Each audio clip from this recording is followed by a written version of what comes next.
Hey, welcome back to the Flex Diet podcast, where we discuss all things to enable better body composition, strength, muscle, and performance without costing your health in a flexible approach. Today, I've got an amazing podcast with my good friend Adam Glass. You may know Adam from his crazy Instagram account, where he's doing some insane things that we get into in the podcast here, such as pull ups from pinch, a block of bars, pretty easy looking 45-pound plate furled, walking around with a Thomas inch dumbbell in each hand for farmer's walk. That was a little bit too easy. So now he's working on doing that thumbless. So all your thumb and fingers are on the same side, which is crazy hand and wrist strength.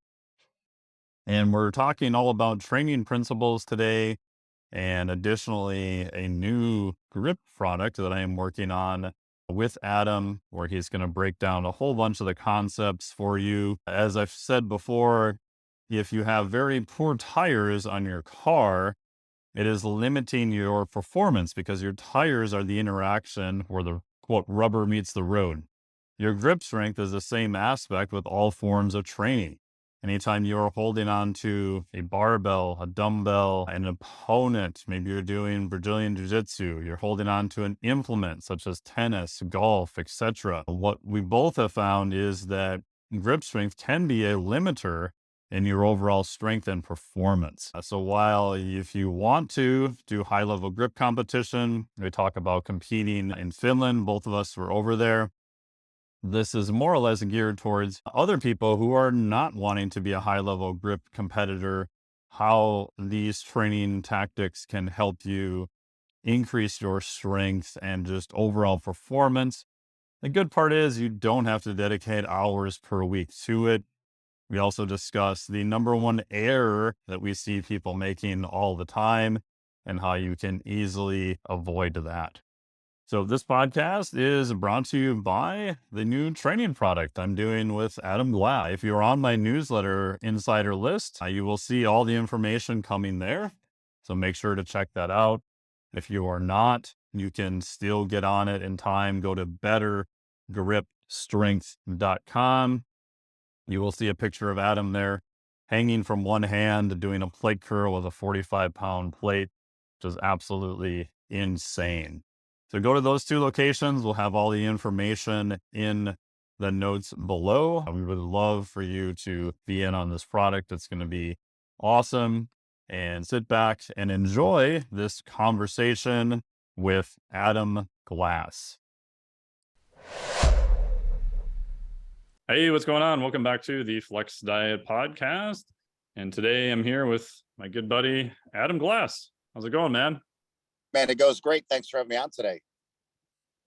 Yeah, this will be fun. We're going to have just a chat about some grip stuff and just general training wherever it goes.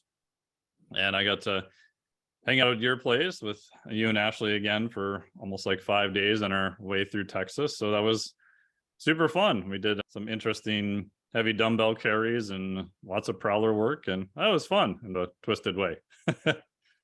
It's funny. It's amazing how it worked out that the hobby you've decided upon involves passing right by my house twice a year. So that has just worked out fantastically over the 8 years, man. Yeah, it's been great because as of this recording, I'm down here in South Padre, Texas, and doing some kiteboarding, which has been good. Been able to get out like 5 times so far, usually on different size kites to the 12, 13 and a half meter, 10 meter the other night. Yeah, and it's been nice. So when we drive down, we go within an hour of your place. It's nice to stop by, see you guys for a while, get in some lifting. And it's also a good breakup of the entire trip. There's people who they're crazy, but they'll drive it like straight through or over 2 days, like straight through. It's 24 hours, which maybe I'm getting old, but I don't have any desire to drive for 24 hours in a row. That just sounds absolutely miserable. I understand the ones that do it because I used to drive that way, but I don't do it anymore. It feels like I'm in a big rush to get there. And then for 2 days afterwards, one of my hips, it feels just completely stuck from being in that car. Definitely think it is a better deal that if you have the time to get there a little bit slower so that you feel great when you arrive. Yeah, that's the other part I noticed too. It's like we used to drive, or especially when I was in school, I'd drive back and do some long drives, and it's, oh, okay. So yeah, maybe I got there in less time, but man, I felt destroyed for 2 days. I was like, is it really that much farther ahead in the end? Yeah, I don't know. I don't know. I don't think so. I think that's probably one of the more noticeable, one of those little things that you have where you talk about, you contrast when you're in your 20s to 40s. When I used to come out to Minnesota to see you guys, it would be really common that I would have worked 12-hour day in the field the day before, barely slept that night, got up at 4 a.m., started driving to get out to Minneapolis from Minot, which is about a 425-mile drive. Yeah. Take me 7 to 8 hours most of the time. And then pull up in a parking lot, and 20 minutes later, we'd start a lifting contest or something. There's no freaking way you could get that kind of performance out of me right now, man. The mind is willing, but there's no way my body would tolerate that. Yeah, that is the one thing I have noticed, I would say in general, about being a little bit older. I'm 48 right now, which I don't think is old. It's like performance wise, like my lifts that I'm working on are better now than they've ever been. Warm up wise, I'm definitely a lot better than I was at a certain point in my life, which was a trash bin fire at that point. But the ability that I have now to tolerate not moving for long periods of time and then go right into high levels of movement is definitely a lot lower. I just feel just going to take a few more warm up sets. It just takes a little longer to get going. And maybe part of that is just a higher level of awareness of the risk I'm running. And I just don't want to get injured in the gym.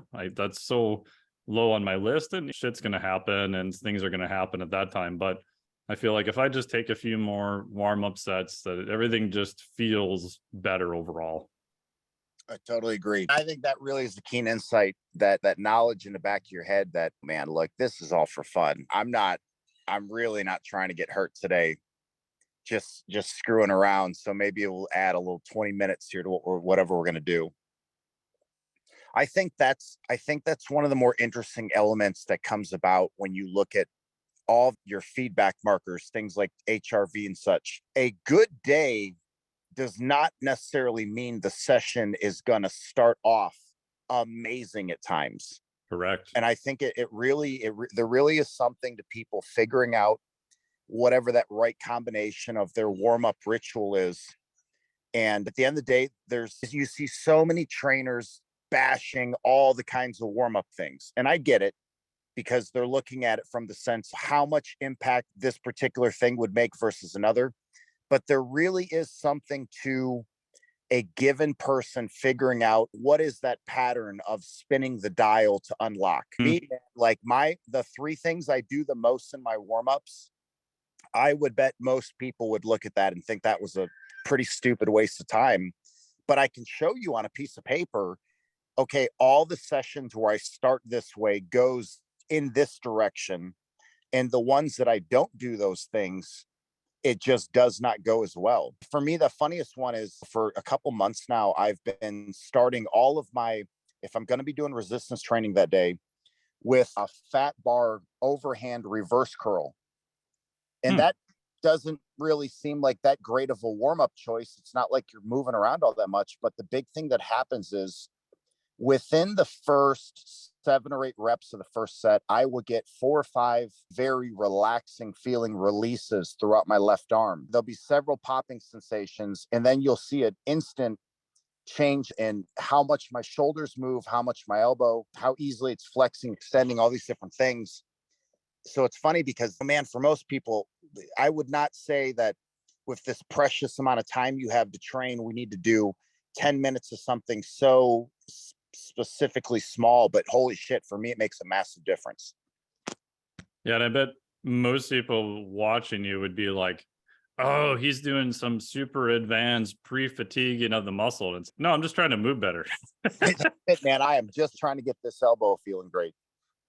What are the other two things you do? The other two, so if I'm going to be doing pull-ups, what has been surprisingly useful to me is I will take several of those elastic tubular cables. You could probably buy them at any sporting goods store in America. The ones that have a little clip at the end, Yep. they're colored.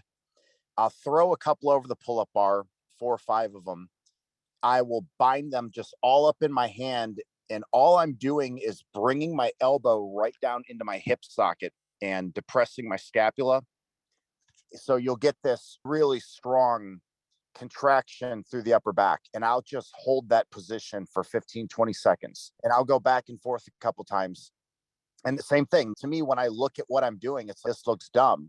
But what has happened, resumed a little personal quest. I had this thing in my mind that I wanted to hit 20 pinch pull-ups by New Year on my blocks.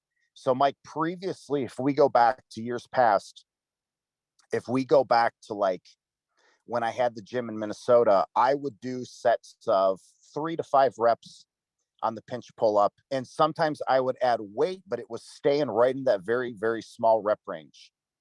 And when I started doing a lot of calisthenics about 8 years ago, I had that stretch of time that all I did was body weight. The best I ever did was 14 consecutive reps weighing about 191 pounds. Right now, I weigh 227 and I'm getting sets of 15 to 18 reps. So that's like a pretty ridiculous change, especially because the limiting factor on that whole motion is in my fingertips. And it's been little things that you'd think would not make any kind of difference. For me specifically, that's been a very useful thing. It's not that I think that would necessarily be all that useful to anybody else, but what I would want them to do is hear that story and ask themselves, what do I need to be doing to feel better as I'm starting this session? Because generally speaking, you're just not going to have great days if you can't get to that feeling better point. There's a huge power to being able to look down at the calendar and say, okay, hey, I trained 12 times this month, but out of the 12, 11 of those were really good sessions. I felt really good starting. I felt really good finishing. I think that adds up to a much better year than I've had previous years where my training average would be 4 and 5 days a week. And there it becomes a part of a grind, with the big thing being, and those of you that are doing a training like this, you already know what I'm going to say. If you're going to train 5 days a week, what you're really doing probably is you're having 2 pretty decent training sessions a week. And you're probably having 2 or 3 sessions that they're probably not that great. It might be more for your psychological benefit than anything else. It's really a challenge to actually do the right kind of work in more than a couple of things, but then come back and do that day after day. Oh, man, for me in previous years, I was a big advocate of people training more or less as often as they could stand to, with the thing that I was focused on there was their psychological benefit. I just think that it's going to de-stress them. It's going to give them a way to output all the things that come with being in this modern world. And for me now, a lot of it is shifted to where, man, I'm really just trying to knock out some big PRs on the days that I do train. So if I can only get in 2 awesome sessions twice a week, that is perfectly fine. I've outgrown that need to try to lift the things every single day. Yeah, and I think that speaks to two things: the psychological versus the physiological thing. Like, I've had some clients more so in the past where the conversation has been, okay, that's cool. If for your psychological health, if you feel like you need to go to the gym and do something that's absolutely brutal so you can make it through your day, cool, I get it. Just be aware that's what you're doing. Maybe we'll transition you to something that just doesn't beat you up so bad. Like, I can think of all sorts of heinous things you can do that, and you could probably come back in and do them again a couple of days later, that are hard, but don't have a lot of eccentric stress, and they're not going to mechanically damage you as much. And then, quality over quantity. And I think that's people training in most commercial gyms, and even the people who show up there a lot, like back when I used to do that more often, I wouldn't say that a lot of their sessions were that high a quality. They were going through the motions, poking around on their phone between sets. Like, just, it didn't seem like their performance ever got better. And again, maybe they're training for psychological reasons, who knows? But yeah, I think having the quality be high first, and then if you want to add more quantity, is much better than an arbitrary number of, oh, I train 5 days a week, so I must be better. No, not necessarily.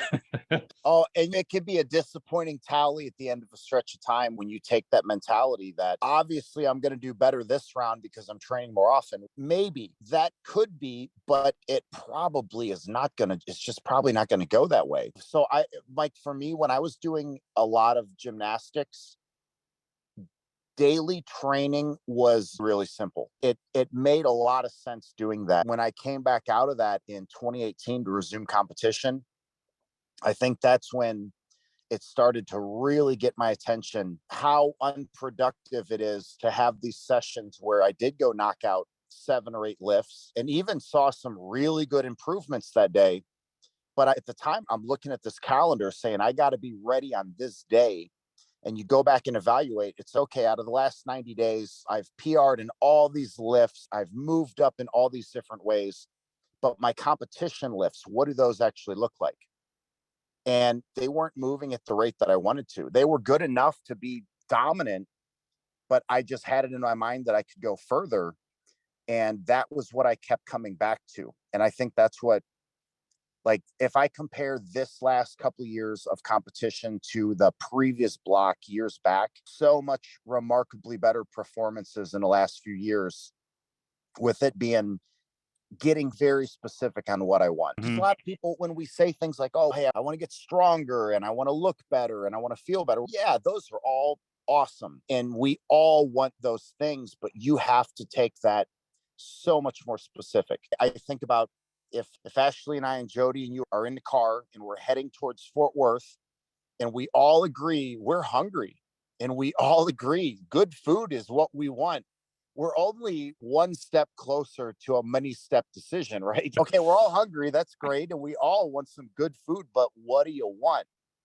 And I think that a lot of people are going to have much, much better results the more that they can through all of that and really get to whatever it is that is meaningful for them. Because it's interesting when you look at how much a person can achieve in a year with even the most basic program. Two people run that program, they have similar results. One of them can be over the moon ecstatic and the other one can be incredibly disappointed, and you look at why is that. It comes down to what did they want. And I feel like that's been my most productive shift over this year with some of the new things I've done, is just really getting it dialed in. And what am I actually trying to accomplish here? Like hyper specifically, can I articulate it in a sentence so that I actually can chase it in a way where we'll really catch it this year? Yeah, and I think that comes down to, like you said, specificity. And with clients, I'm always like, okay, what are your top 3 goals? What is your number one obstacle? And if those goals change, that's cool. But if you don't know that, it's like if you just want to get in your car and drive and you don't care where you end up, then it doesn't matter. But if I'm trying to get in our car and we're trying to drive to Texas, then well shit, I should probably go start going south, or otherwise it's going to be a disaster. And even for me being down here, it's like I know that overall my number one goal is more related to kiteboarding than it is actually lifting, which doesn't mean I don't lift or not working on any other goals after that. But when I'm down here, it makes it a very easy decision. It's like, oh, okay, I've got 2 hours today. Is there wind? Oh, there is. Okay, so I'm going to go kiteboard, even if that means not going to the gym. So I didn't. Yesterday, 2 days ago, is the first day I went to the gym since I've been here. But I've been able to ride like 5 days. So if my goal was a certain lift at all costs, then yeah, I would probably do the inverse of that decision. And neither one is right or wrong. It's just what does that person want to do? Because you see people set up goals that are then completely incongruent with their lifestyle. And it's, I want to be an Olympic weightlifting champion. Okay, but I can only train twice a week. Okay, good luck with that. That might be pretty difficult to pull off. Yes, I'll tell you what, I have discovered that. So a couple of years ago, I had some of the arm wrestlers in the area reach out. They were really excited for me to just try out their sport. I think a lot of them were just trying to figure out, like, okay, if that guy's hands are like this, what is he like on the arm wrestling table? And man, I really enjoy the community. I've met so many just really fantastic people. But I will tell you what I'm discovering with it. In order to make arm wrestling work, I have to be prepared to travel, not super duper far. And there's people who probably travel much farther than this every time they go to practice. But the thing that I'm realizing is I don't like the travel part. So there are days where, man, if I would be willing at say 7 p.m. to drive all the way across the Metroplex out from west of Fort Worth into the center of Dallas, I can be in a room with some of the very best people in the state to train. I'm just finding that, man, maybe it's not really the thing that I'm chasing, because you would assume that if I really wanted to do this, the driving would just be part of the deal and I would be into it. I find that I'm not into that part so much. So I don't predict any great outcomes from my arm wrestling adventures, primarily because it has been, of all the strength sports I've ever played, it has been the very hardest one I have ever seen to learn to balance the recovery elements of it. And it's because there's no comparable. Okay, you might remember this, dude. In 2011, I set off on the whole 20 rep squat program kind of deal. Oh yeah, I remember that. That I was like, I keep seeing all these people are always saying that if you really want to see a lot of gains, you got to do this kind of thing, blah, blah, blah. So I had months and months of doing 20 plus rep sets of squats. Obviously, my squat went up a ton. I did gain weight. I think my heaviest I got up to then was like 235. It definitely made me bigger.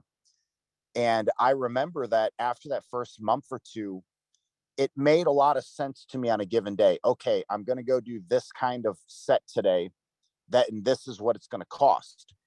With arm wrestling, it becomes so unpredictable because you're responding to a human being, number one. But the other thing is you're just loading your body with so much tension in positions that you never would do. There's no other sport I see where you have this kind of forces applied to such small bones and structures. There are guys that the amount of pressure they can put into your hand or into your wrist or on right on top of your bicep tendon, you couldn't even do that to yourself in a gym. You'd never figure it out. And in fact, that's one of the biggest challenges that a lot of people have is, how do I actually train up for the sport? And you see a lot of different results and you see a huge spread that is not so easily deciphered. And for me, it has been, man, super fun, but a nightmare in figuring out, like, dude, how do I keep any kind of balance in my body with this and not just end up another one of the guys who most arm wrestlers have pretty ferocious tendonitis most of the year. Oh yeah. And that's going to tell you that's part of playing the game. And hey, dude, if you're a marathon runner, you're going to have some beat up feet. Everybody knows that. But the thing about it for me is, man, I do not want to do 365 days a year with elbow pain just so that maybe 5 times a year I can show up. And dude, pulling a tournament bracket, most of your matches are over in 6 seconds. Oof. So you get to the tournament, you weigh in, you hang out, you watch some matches. When your bracket comes up, your bracket will come and go in minutes. And you might pull 4 or 5 rounds that does not even add up to 30 seconds of work for the day. And then that was the whole deal. So when you evaluate it by how am I going to feel all the time in order to feel a certain way in this very specific tiny amount of time, I'm finding my heart's not in it as much as I would have thought it would have been if you would have asked me years ago. But very enjoyable activity, especially when you're just figuring it out, because it is far more complex than someone would assume. Yeah, and I think that's a very advanced decision, right? Because you're looking at, here's the pros, here's the cons, and then I'm actually going to evaluate what I'm actually doing related to those things, right? And I think that's where people go wrong. They're like, I want to do X and I'm going to dedicate Y to it. And you're like, oh, that's cool. Given the opportunities were there. So if it's arm wrestling, there's a place you can compete or practice, etc. How many times did you show up to potentially do the thing? And they're like, I just didn't make it out. Okay, I understand life happens, things happen. But if it's something you were really committed to and it was your top priority, you probably would have followed through with that. Or I think a lot of times people fall into the trap of, this was a goal I think everyone else wanted for me to do, but I didn't really want to do it. But I don't really want to admit that, but I haven't really done the thing. And then they feel bad they're not making progress. But I'm like, how do you expect to make progress when you didn't practice the thing? And we used to see that quite a bit. We would have sport days at the gym. So we would open it up. You got all these people, they signed on because they're looking to have some aesthetic changes. The great majority of those people said, I know I need to change how I'm eating and I would like to look a different way. Cool, let's do it. And we would throw them into those things. And it would be, some people really enjoy that sports side and some people absolutely despise it. And we had some people that would make themselves do it. It's one of those life experience things, be able to command yourself on the spot. Yeah. But I think it becomes pretty obvious, the people that just, oh, I don't think this activity is going to be for you. Maybe it is, but you don't seem to be enjoying yourself so much. So maybe we need to find something else for you. On that note, guys, for those of you that listen to this podcast often with Dr. Mike, so you might not know this, but Michael has done more types of lifting contests than almost anyone I know. There would be months that Mike would come out to the gym and we'd do a grip contest on this Saturday. He'd come back next Saturday. We would have had a tactical strength challenge. Come back the next weekend. We had an all-around weightlifting meet. Mike, I would have to imagine that if we looked at some of the records and scoreboards, you've probably competed in, I don't know, 20 different grip contests over the last 10 years, which is about 20 more than most people who do the same thing you do. Yeah, and it's been fun. And you do something long enough, you can even get a chance to compete in it in Finland by just hanging out at the Arnold and being in the right spot. And I remember, so Arto was there, huge, massive top lifter from Finland. Adam was there. You guys were competing at the Arnold. I think I probably told this story before. And Arto's telling Adam, he's, hey, Adam, don't do worlds in Russia. You come lift with us in Finland. And Adam's like, oh, that sounds cool. And I was telling Arto, Jody was there too. I said, hey, we'll come over and watch. That would be fun. We love going to Finland. Arto's like, you should compete. And then Adam was saying, you were saying, I've done grip competitions and stuff before. And I was telling Arto, I'm like, but Arto, you need a special invite to come to these things. It's not just grip is a huge thing in Finland. And Arto's so funny. He's like, special invite. I give you special invite. You come compete. And then we did. It was such an experience. And the biggest cultural difference that I saw related to that. So guys, the venue that we lifted at when we were there was at a resort, beautiful hotel up on a mountain, up on a hill. Yeah. That looks down into this valley where you have this beautiful lake. Just when you guys hear it's Northern Europe, it looks the way you're imagining, big, huge green trees, right? And this contest was happening all through the day. It got going in the morning. There were tons of competitors. I think they had almost 60 or 70 lifters. So it takes a certain process of time.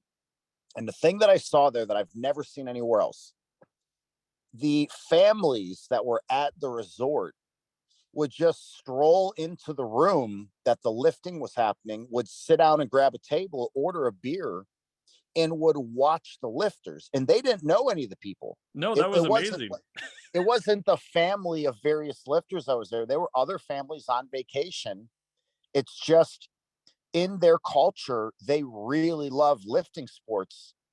And they have no problem coming up off the beach from the lake to go sit down in a room and watch a bunch of guys yell and scream and try to lift 50 pounds on his tiny little thing.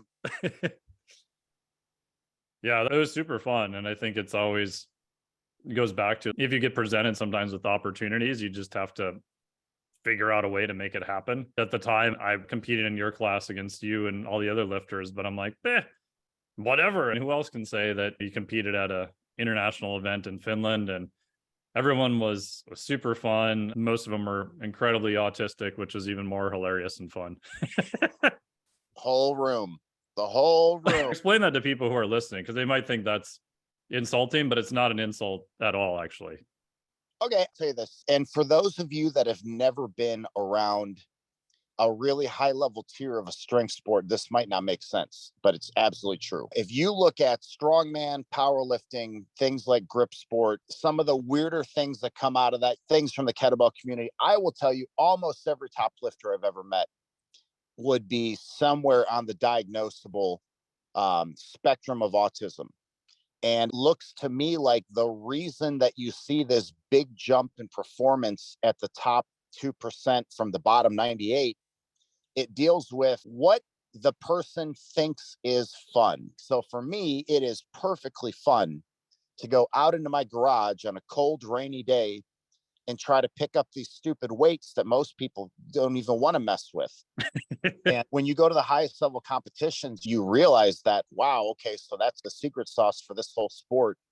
And it's that ability to just have this unyielding focus towards things that, generally speaking, are not super fast progress. For a lot of people out there, if you have not been deadlifting and somebody gets you going, deadlifting the right way, and you're following any of the many proven formulas for how to do it week by week, it wouldn't be unrealistic to expect that at the end of a year, you may have put on 150 pounds from the first day you lifted on the bar. Yeah, Like yeah, totally. maybe day one you started and you could pull 250 and that was tough, and 275, you're a little scared. It very easily could be at the end of year one, you're pulling 400 pounds very easily. When you look at the change, when you go to my sport, if we tested out something like, and we'll use a big lift, like your overhand fat bar, which for most people, that'll be the most weight they lift in this kind of sport. Man, a year of hard, dedicated work, you might only put on 15 pounds. Yeah. And the thing about it is, the limit, your hips will be way stronger, your back will be stronger, you will be more muscular at the end of that year. But the limitation that is stopping you from putting on weight is three small joints in your hand. Because the thumb is such a limitation there, a 5-year program that's super productive might only actually put on 50 pounds on a given guy's lift. And Mike, that's pretty common. If we Oh look at yeah. guys that get started in arm lifting, if we look at a guy who started in 2018, for example, and we look at his overhand axle numbers today, I would be probably shocked if their number from 2018 to 2022 was more than 40 pounds. Yeah. Yeah. It's about 10 pounds a year, I think, is pretty damn good. And I can point out 3 guys that I can specifically tell you that. So I know that in 2018, we had a meet in Fort Worth. Tanner Merkel came out that day and got 405. I lifted, I think, 422. And that year in California, Carl Meyerskoff was getting like 480, which is insane. So You go to nuts. 2020, you go to 2022, Carl is now getting about 510 to 515. I'm getting between 450 and 460. Tanner's getting between 450, 460. So there's 3 lifters right there that they put on less than 50 or 60 pounds of 4 years, and that is chasing hard. I just don't think the kind of person who is very much into novel and very much into show me something fun today, I think it'd be a very hard sport for them to progress in. I think they'd have a lot of fun at meets, especially because there's people there. But the actual day in, day out training for the sports side, you've probably got to be a little autistic to actually go somewhere with it. Because there's going to be a lot of times that you are not progressing anywhere near the rate that you would be if you were just, say, back squatting and doing deadlift with a mixed grip. Yeah. And I've noticed too that it's the longer you do it, the more non-linear it becomes, and the more you may have to paradoxically move around to other lifts. And so like for me, like I'll trade off, and this is directly from your advice too, between axle and Saxon bar as the higher priority. And when my axle just kind of falls out, there's other variations I'll still work on. But I've learned that if I work on a Saxon bar, which is an overhand pinch grip, which we'll get into, when that goes up, that'll almost always transfer back to my axle. So I go back and I do more axle work, boom, my axle goes up. Then I'll go back and do more Saxon work. I'm still working on both of them, usually at around the same time. But going back to our priority, I'll take a period of time and one of them will be a higher priority, which just means I do it earlier in the session. I probably push frequency a little bit more. But even on a Saxon bar, you're talking about even a little bit less progress. So I pulled 165 in March for a fugly looking single. And before I left to come down here, so middle of October, I got 175 for a triple, I think. So it's 10 pounds, maybe a little bit over, depending upon my max. And I was pretty happy with that. So it's very small integral changes over time. And as you do it more, there's more kind of variability within that if you're just looking from day to day, one to the next? There's a couple of insights I will share with people too that I think will help them out. So, for most people, if we can get you to add more training of your wrist and hands, it's going to help out whatever else you're doing. Now, Yes. obviously, there's a point of diminishing returns there. If you're a baseball player, I don't want you to be spending 20% of your time training your hands. But if I could get you to maybe spend five, we can get something done. And the number one change that I think a lot of people who are not really chasing it in some of the different ways that maybe you or I've done would benefit from. So, Mike, a lot of people, when they see grip training, they do understand, okay, I probably should do something for my hands because I'm not doing anything with it. But the problem is a lot of people are focusing on relatively too low intensity and they're doing holds. Yep. And the problem with that is most of the time holding something lightweight is just not, it's not going to translate the way that you'd want it to later. So I know people that are in the gym now and their trainers got them doing things like they're farmers walking around three 10-pound plates in their hand in a pinch. First of all, kudos, because you are now engaging that wrist and that thumb the way we want. But when we compare how much weight your body actually could move, and if we looking at on a scale of intensity, if you're only farmers walking three plates a day, you'll probably only be farmers walking three plates in 3 months from now. Yeah. I think there's too much of an emphasis on holding things. And the part I understand why people arrive at that conclusion because you look at a sport like rock climbing, most climbers, if you ask them how they do a lot of their specific hand training, they're doing holds, Yep. 5 seconds, 8 seconds, but pay attention to how much resistance they're actually using. So, yeah, they're doing 8-second holds and you're doing 8-second holds, but this guy is putting all of his body weight onto the tip of his index and middle finger.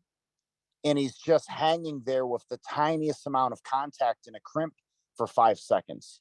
The loading on that is extraordinary. And I think that's probably the error that a lot of people make is maybe it might be that they just don't know what to do and they're doing too many garbage reps of too much light weight. And I would flip that equation on its head. Like for most of the people out there, if you're deadlifting now, you either are one of two people. You're either a deadlifter who says, my pull would go better if my hand was stronger, category one, or you're category two and you're saying, no, my grip's good. That's not why I'm missing reps. Okay, if you're in the first bracket, the kind of grip work I would have you do would be the same kind of thing you're probably already doing, singles to triples. I don't need you to take what's already working for you and go to sets of 15 or something that maybe that has not been working for you. I would have you stick to what you know and let's just change the contact point. And for a lot of people, the best investment, if you're just a guy or gal and you just love to lift and you want to get more performance and safety, get a set of fat grips and use them in a programmed way, no different than you do your other barbell lifts. So when the fat grips go on the bar, the biggest change is the amount of weight that you're going to lift is going to go down. But the scheme of your lifting really should be about the same. So if you already know that you respond really well to solid triples, do solid triples, but now you got the fat grips on the bar overhand. And Yes. the only real change is, well, there'll be fewer plates, but you'll feel it quite a bit when you take that fat grip off and grab that bar. Yeah, I think that's so key because the first part of the conversation, we we're talking about if you are specifically training for a grip sport competition, which is different than training a grip to see a positive transfer to just be stronger overall. So for the second category, which is what you were talking about there, a lot of people I see that their hands and fingers are the limiter. And if they are the limiter, that generally means they haven't done a whole lot of specific work for it. They're not looking to compete in grip sport. If they want to, that's great. They're just looking for the transfer to get stronger, like you said, in the deadlift. And so for that category, I find exactly what you said is that you don't need a lot of hyper specific work. You don't need to spend hours upon hours doing it. And I love your tip of just take fat grips, put them on the bar, double overhand, do some deadlifts in that position, because now you've taken a lift where you can already move an appreciable amount of load, and you've just put the stress more on your grip as the limiting factor of that lift. And therefore you're training it specifically to transfer to your deadlift, but you're not, for example, I see people, oh, I want to train my grip, so I'm going to go buy and just close a bunch of grippers for a while. Rarely have I don't know, I've hardly ever seen that transfer. Or I think Oh, just getting a pair of no. fat grips, you're going to be miles ahead. So the phenomenon of the torsion spring gripper. Yep. So Mike, I remember when I was probably 15 or 16 years old, it was on the back pages of a issue of Iron Man magazine. Yeah. The Ivanko Super Gripper. It Yep. was a big green monstrosity with these springs on it. And the thing about it is the advertising was really clever because they showed this guy's forearm, and I'm betting it was like Lee Priest. It was somebody that had a very short forearm that was exceptionally muscular.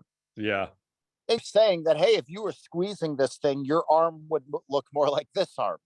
And I'm going to tell you right now, I know of the top 10 strongest of all time gripper closes. They're on my phone is 7 of them.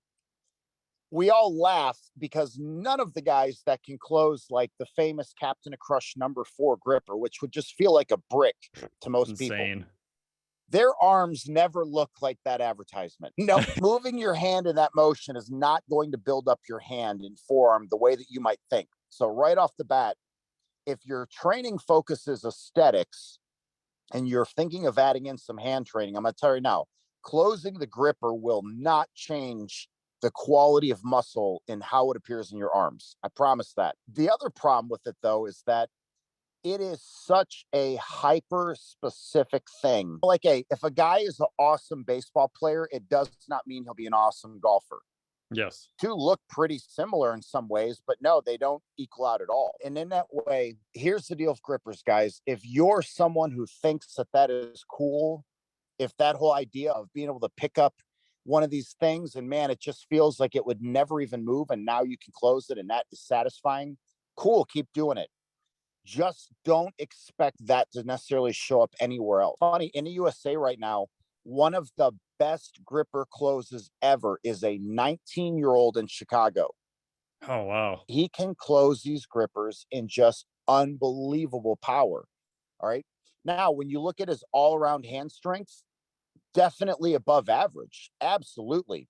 But there's this thing where you'd expect that if I told you that guy can close the #4 gripper, you would probably anticipate that he can do so many things, and it's just not that. It's just not the case. So for most people, I think hand grippers are an amusing distraction at best, and can become a terribly unproductive detour. Including there's some injuries you can get from them. They're dangerous because they push back. Yep. So they're fighting you the whole way, and it is easy to hurt yourself with them if you don't know what you're doing. Or if you're like Adam and you exert too much force on them and break them, that can mess you up too. That was a bad like there was a gripper that I got from Europe, guys, and it had a very different setup from the ones you've probably seen. And it had a screw and a bolt holding the center line together. I'd put so many reps on this thing over a period of about 2 years that there was a day I was in the gym setting it at a stupid high level, and I broke the weld that held the leg on because it was binding up. And that had snapped a tendon on the top of my wrist. And it took about 8 months to even get back to feeling strong on that side from it. And I have not really messed with grippers too much after 2012 for that reason. I can still pick up a #3 and close it, but you won't see anything more than that from me on it. To me, it's like paying 100% for 1% return. You're not getting a full body training effect. It is extremely draining on the nervous system to be able to mess with these heavy grippers. And man, at the end of the day, most people end up, you either go one or two directions. You own a few of them or you own a ton of them. And when Yeah. you own a ton of them, you probably own too many that are too easy. And then you own too many that are too hard. And you're really only working on one or two of them at a time. And for the people that are into that's great. But to me, it is a terrible starting place if you're just thinking, "Oh, I really need to make my hands and fingers stronger." Yeah, and and the only time I trained them is when you had it as part of your grip competitions there, and I just trained it so it wasn't completely horrible, and I didn't see hardly any transfer from it. I actually, towards the end, I stopped training them because it was, at least for me, a little bit annoying. It was a little bit draining, and then people also forget to actually set a gripper properly. There's more technique involved in it than most people would realize. It becomes very, on the high end, very technical just to get it into that starting position on top of everything else. Oh, yes. The tiniest deviation from that perfect position can turn something that you can do 3 reps with into not even doing one. And the reason I took them out of my contests after a while was it became too frustrating to watch Yeah. people show up that were really performing well in the overhand lifts and the heavy one hand lifts. And you could tell that person had some power. Then you hand them a gripper, which they have not messed with before, and missing their attempts 100% because of the positioning of the apparatus. And the thing is, this is because the set is part of the close, that makes it part of the deal. But what I found with it by looking at numbers, Mike, from just the number of people we had come through, whoever closed the biggest gripper that day had little impact on who won the event. Yes. Out, I don't even know how many contests I've hosted now. It's probably towards 100. And some lifts were indicative of who's going to win and who's not. And some lifts were just crazy. And the grippers was the event that you could take it out of the scorecard almost every time, and the ranking didn't change.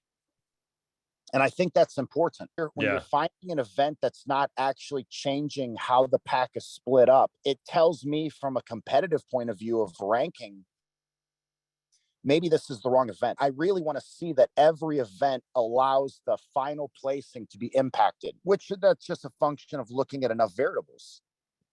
And I think that's the wrong one. And I'll tell you guys, so here's the other thing that comes with grippers that I just have to address on this call real quick. The most common behavior of people who get into grippers is they buy a gripper and they put it in their car. And they get in this idea of things like, okay, when I stop at a red light, I'm going to do 3 or 4 reps. That is a very risky behavior because you're not appreciating the toll it's taking on your body. If your max back squat, say 405, you would probably not decide that, about every hour, you're going to walk out to your weight stand and try to dunk 405 3 or 4 times. You wouldn't do that. You'd warm up, but you'd have to take, you certainly wouldn't be trying to do that, say 15, 17 times in the last 2 days. So the way that a lot of people engage in it is going to become counterproductive because they're basically going to dig themselves into such a hole. If you want to make it work, what will work better is you're really only going to be picking up that gripper about once a week.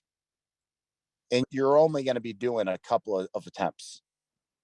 And you just got to understand the spring tension is so high that you are doing enough work to flip that switch and get some progress. You certainly do not need to be doing so many reps upon so many reps with it. Yeah, it's almost like the convenience of it works against it. And I get people who market grippers to the general population, like we were talking about. It's, oh, you can bring it anywhere, you can start this, and look at this arm, this is impressive. And from a marketing standpoint, it's almost like too easy. But in practice, yeah, it's just, I don't know. I'm at the point now where I'm sure you've had this conversation way more than I have. You find out you do grip stuff, people come up to you and go, hey man, I just bought this gripper, and they show you how they set it and they're doing all sorts of stuff. And you're just like, oh no, not another one. I'll tell you what, when the little light bulb goes on And a lot of the guys, I'll tell you what, I see a level of disappointment that they realize how much of it is technique. Oh yeah, especially when they're shown the right technique the first time, they're like, "Oh shit." It completely strips away the mystique that this is this man. The people who can close this are badasses. Hey, they are. They totally are. Yeah. Absolutely. Sure, sure. But what they also are is they're smart and they figured out okay, if somebody is not a great, you can come in and you can do some things with them. And maybe on that day, they get 10 more pounds. And then maybe by training the right way, they'll end up putting on a maybe 25 in 6 months or something. We've seen that. And that makes Yeah. sense. You've got all these different joints. Grippers is kind of weird because you can have somebody go from absolutely cannot close it to close it for reps by getting it in their hand the right way. And then even by training that way, the progress is just remarkably slow. Yep. So it's if somebody wants to close grippers and they like buying grippers, that's great, especially if you're an American, do what your liberty calls you to. But for a lot of people, what would be better? Here's a couple things that I think would be dramatically better. The first one is for a lot of people, I would say if we could get you to do more of your pull ups and chin ups using either a rope or a thick towel, that would be better by a large margin, especially because that gives you so many more freedoms for the variation of your reps. And now it will be, you'll definitely have hand element in the equation. So to me, that right off the bat, substantially better. If we could get someone to use a bar where their hand is more open, substantially better. There's a lot of fat bars on the market. Mike, when I first got started in grip, it was like 1998 or 99. And I remember I read this book, and the book is telling me I need to get a thick bar. And I start going around to sporting goods stores in the Detroit metro area. And everybody looked at me like I was an What? idiot. No, son, this is a barbell. We don't make barbells bigger than this. And my first thick bar was something I actually built in our high school shop class. Oh, nice. No, man, it was super rudimentary. Basically, they had a piece of 1.9 diameter stock laying in the corner. And I got the teacher to agree that was going to go in the trash pile. And then we just did a set of washers that we welded on the inside to stop the plates from moving. And that was kind Yep. of it. And I will remember the day forever. The day that I first did my lifts, throw on like 225, struggle mightily to get in some deadlifts with it. And I probably did 8 or 9 sets a day of twos and threes. Didn't think too much of it. Did the rest of my session. Woke up the next morning and felt crippled. I remember I had never had a soreness like that in my arms. Now I'd had soreness before because we're freaking teenagers and we'd go to the gym and curl for an hour and bench Yep. press. And I can remember times that my hands would feel really tired from wrestling, but I'd never felt soreness like that. And I think that was one of the things that just really got my attention. And there's something to this. But you go back to then, there was no options. If you go No. right now and you open up your web browser and you start looking with keywords like axle, fat bar, 2-inch bar, you will find no less than 20 different distributors and vendors that will sell you a barbell made like that. They have, I don't know, Mike, I'm going to have to bet that there's probably 30 or more varieties of some kind of slip on grip. Oh yeah, there's a ton The now. fat grips, when we say fat grips, it's if I say Kleenex, right? Yeah. Kleenex is a brand of tissue. The real thing is the product is a tissue. Kleenex is a brand. Fat grips is a brand of a slip-on grip, but they are probably the household name. And ultimately, I don't even think it matters. Like, you know what? Go get you a couple of them, and guys, figure out how comfortable it is in your hand. It should be wide enough that your fingers are expanded and not that close to your palm, but it also should not be so big that you feel like all you're really doing is just pinching with your thumb. So shop around. A lot of these grips, man, I was at the academy here in my city the other day, They have a brand of slip-on grips right on the shelf at the sporting goods store for $8. Oh, nice. And you know what? I bet they're indestructible Yeah, they're because all they're pretty just, similar. yeah, like once you buy that product, it doesn't go bad. No. And as long as you don't put some kind of solvent on it, it's never going to break down or rip or anything like that. For most people, the access to getting so much benefit might only be $10 away. And throw it in your gym bag, and man, just make it a practice that between either your chin ups and pull ups, or your rowing, or your curling, or your deadlifting, or when you're carrying stuff, you use those things every week. And don't worry about how much you're using, just try to keep making that number go up. So it's not a question of if it's a good lift or a bad lift. The real thing is, man, are you getting better at it? And if you are, keep doing it. That's going to be useful to you. Yeah. No, I agree. That's awesome. And I wanted to let everybody know that we're super excited because we have a grip product coming out. Then you'll be teaching everyone. It's not necessarily for people who are elite grip level competitors, though I'm sure they'd learn a lot of stuff from you.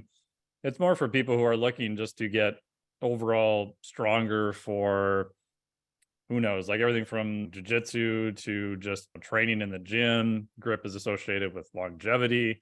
And like you said, if you know the things to do and what to avoid, it doesn't really add that much to your overall program.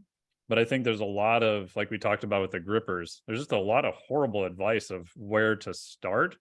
And unfortunately, I've seen people go down the wrong direction, and then they, rightfully get frustrated with it and they can't figure it out. Yeah, so tell us a little bit more about what you'll be teaching and the product that's coming out. I'm really excited about this. And there's a special community of people that I really want to get access to for this. Okay. And it is the people who are just not going to be able to chase maybe the thing they started with when they got into fitness and lifting and all these various things.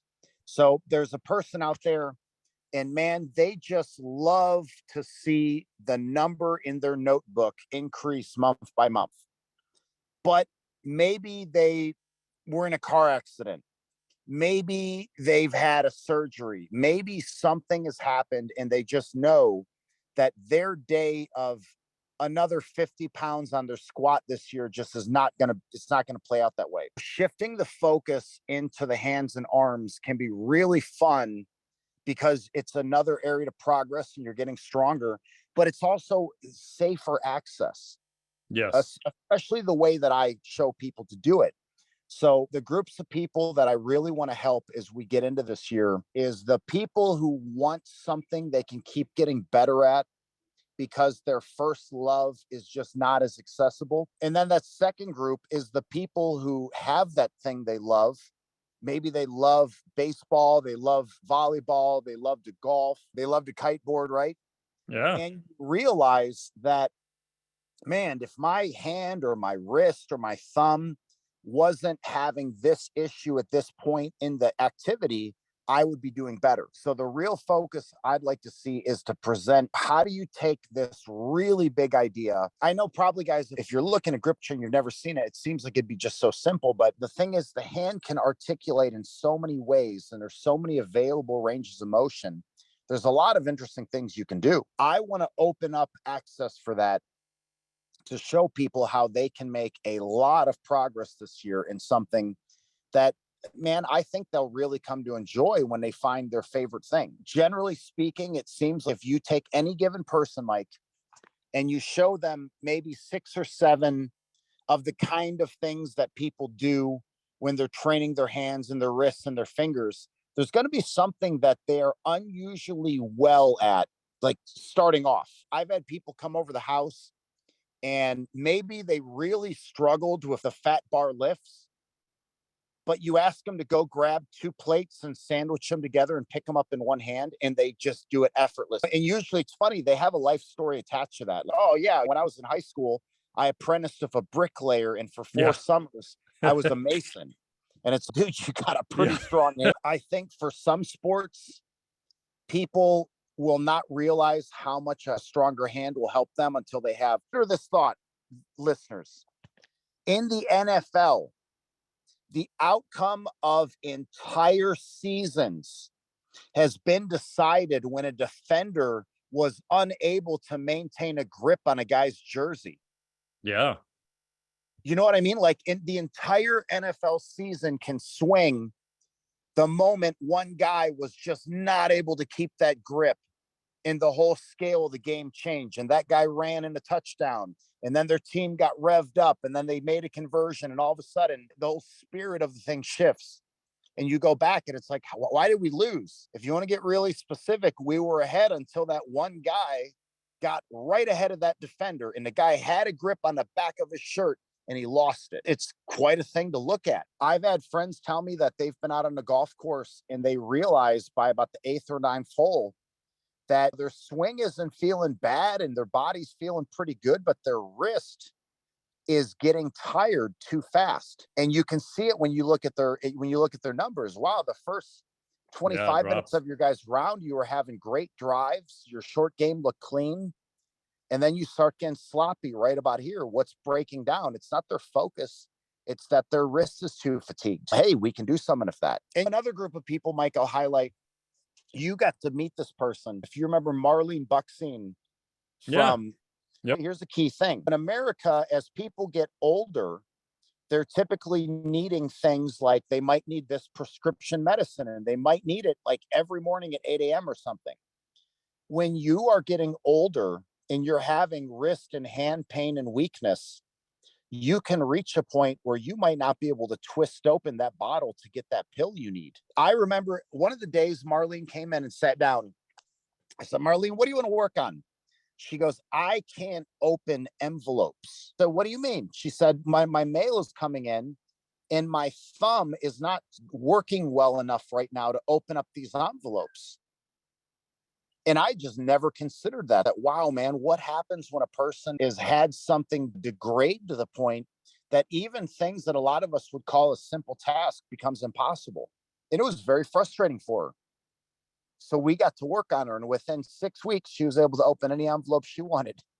And it was funny because she was happier with that than the same guys I was working with. And we put 20 pounds on one of their pinch lifts. Yeah.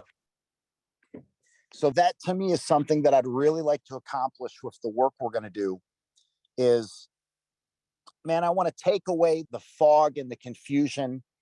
And I just want to make it very clear that here's a path. This is an arena that you can come in and you can win. Is it going to be a problem that you've got small hands? No, because the hands you have are the hands you have.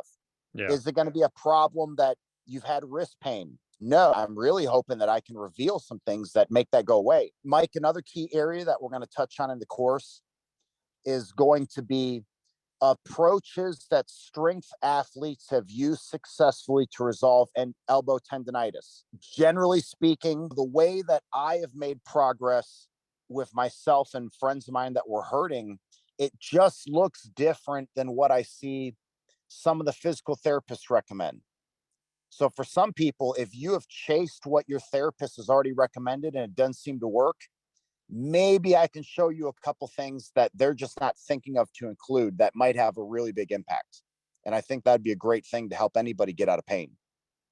Yeah. And that's a super common one. I just did a call before this with a guy and we were talking all about that.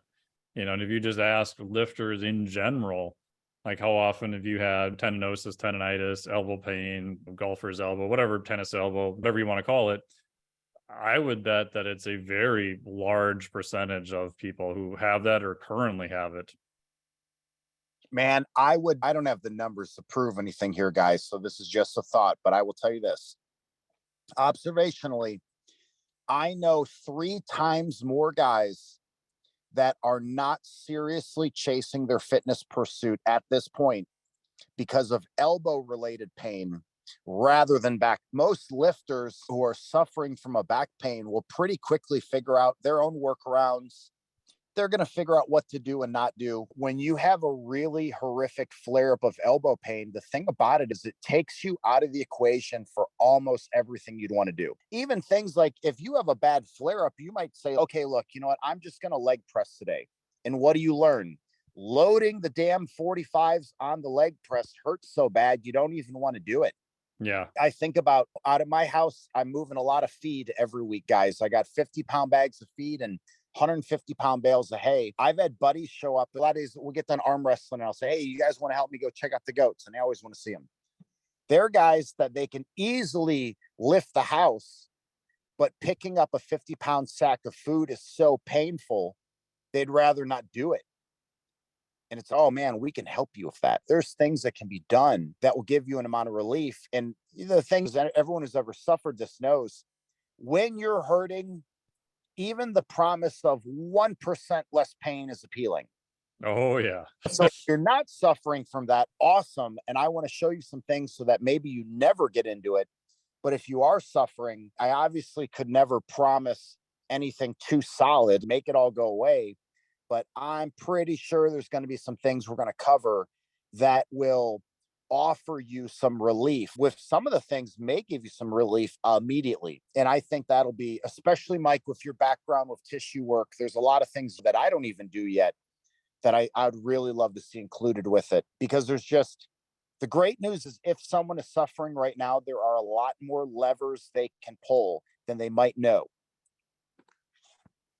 Yeah, no, I agree. And I've used a lot of the tips I learned from you over many years now, helping just tons of clients with that, because it's so common. And then it's almost one of those things that's so easy to take for granted. And and I've had tendonitis in both elbows multiple times before.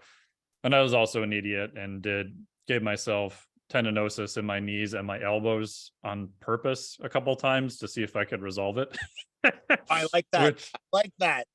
I don't recommend that to anyone, but I'm like, well, shit, if I'm so good at this, how about I just give it to myself and see if I can fix myself? Thank you so much for listening to the podcast today. Super special thanks to Adam Glass for coming on here and talking all about training principles and especially grip strength.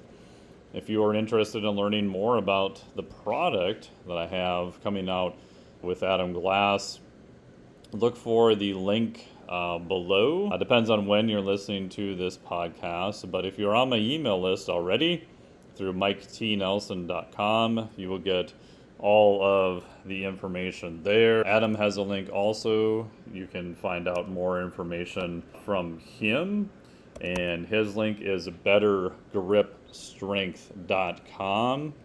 And go to the links below here. We'll have all the information. Super excited for this product. I think it's going to be very unique. And like I said in the interview, there's very few people who have been able to do some of the grip stuff that Adam has been able to do. And there's very few people who can actually teach it at the same time. So check out that product in the link below.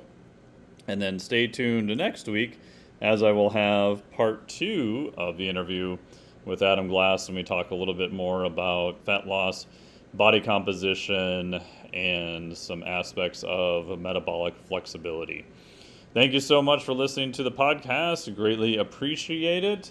I will talk to you all next week. I have a good mind to go home. You had a good mind, you wouldn't be here in the first place.